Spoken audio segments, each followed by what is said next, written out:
So, ayan guys, for today's video, i-open lang muna natin ang ating Google Chrome browser or any browser sa inyong phone. So, open lang natin. And then dito guys, sa search bar, search nyo lang is Google Gemini. Then search. And then, ayan guys, open nyo lang yung site ng Google Gemini. And then, pagka-open guys, ang first step natin is mag-upload muna tayo ng photo na pagbabasehan natin as reference ng image na gagawin natin dito sa ating Google Gemini. So, tap lang natin yung add button guys. And then, upload files. So, pilang tayo ng image dito sa ating mobile phone.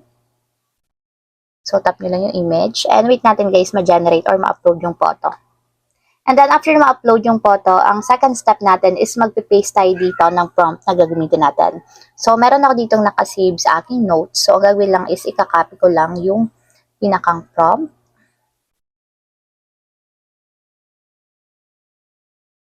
So, copy lang natin and ipapaste natin dito sa baba.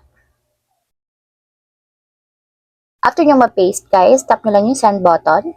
And wait natin guys hanggang sa matapos mag-generate. So, intayin nyo lang to guys. Minsan mabilis, minsan mabagal. So, depende sa inyong internet connection. So, take note nga pala guys, yung prompt na ginamit ko dito is ilalagay ko sa description box ng video na to para makopy nyo and matry nyo din sa inyong Google Gemini. So, ayan guys, okay na. Scroll up ko lang.